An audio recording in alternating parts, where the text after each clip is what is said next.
when it comes to meditation, there's two different kinds or two ways of thinking about it, and they go together, but it's just the unfocused and focused meditation. So as you think about what is meditation, there's this concept of allowing yourself to just abide in awareness and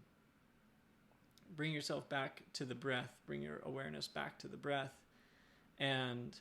allow thoughts to come and go as they do, and allow yourself to come back to the breath. There's that. And then there's the giving yourself so deeply into love or into your practice and this divine sense of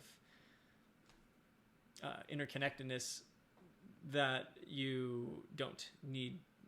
this concept of focus. So usually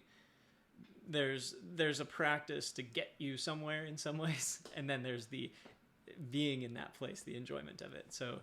like the first, it's kind of like the breathing exercises are almost like something like an airplane trip to a different land, and then once you're in the different land, you land, and then you're there to experience the land, and then you come back. And this concept is actually like sort of a really powerful analogy, because we recognize that there's sometimes more effort needed to get into flow or to feel like we're doing meditation, right? And to recognize that over the long arc of time, that putting in work and continuously making effort to grow your practice or grow the intensity of your practice, that will all happen over time, and trusting in that process is the art of being you and honoring yourself and understanding your connectedness and your role and your place in the world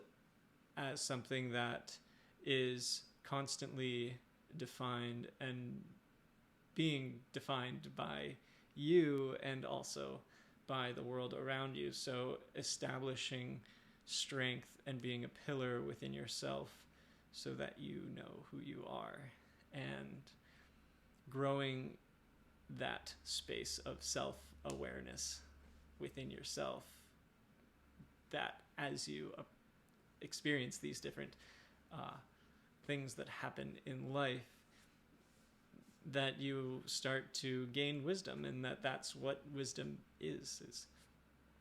being in this awareness of, there are things that I reflect on, there's this experience of life that I'm having, and then the experience of reflecting on the experience and adjusting or adapting as needed. And so being able to see that meditation and action work together as this seamless sort of flow, and that the more that a meditation takes you deeper within yourself, the more depth and richness you actually experience in your life outside of that. And that's the understanding and the fulfillment of these practices, is that they are not meant to take us away from life, but to bring us closer to the things that are the most meaningful. And that this is the purpose of generally what we are working on here in building our practice, building our awareness, building that flow of energy within us, that flow of willpower, that understanding of this presence within us that is eternal and connected to everything, and that the space for meditation to provide something like that on a daily basis, reliably, regardless of where you are. I had a really good itch. that the practice of meditation is something that we all can benefit from, that it is has so many different roots in terms of what traditions practice meditation or whatever. There's certainly universals and things like associated, like yoga or the practices of Kriya Yoga, especially the breathing techniques and pranayama, these energy managing or breath control exercises, these things that bring us closer to our hearts, and that those are all the vehicles, those are kind of the things that we can use in a focused meditation. So whether we're focusing on say like a quality that we want to cultivate within ourselves, or something that is something we want to meditate on, like peace or joy or endurance or something, and being connected to our practice as we go throughout these phases of, okay, I have a focused thing and then I have an unfocused thing. So a breath exercise, perhaps some kind of other affirmation or mantra repeated, and a focus on the emanation of love or compassion within one's heart, and that one heart connecting and encompassing the entire world, and something like that. These are all focused things. And then the unfocused thing would be to feel how you feel after practicing all of that. That's one way of thinking about it. And there's also other reasons why you might have an unfocused meditation, most notably being you might be just super overwhelmed and you want to just like sit but not be like forced into doing anything. This is actually probably a helpful time. There's certainly a place for breathing exercises and the rest, but also just knowing that you can lay down and take a nap,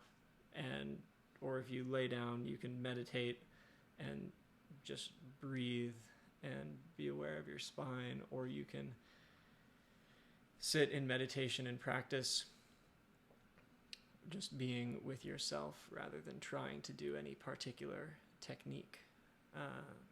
These are all practices and processes and ways of just cultivating your relationship to yourself and to this act of meditation, which is something that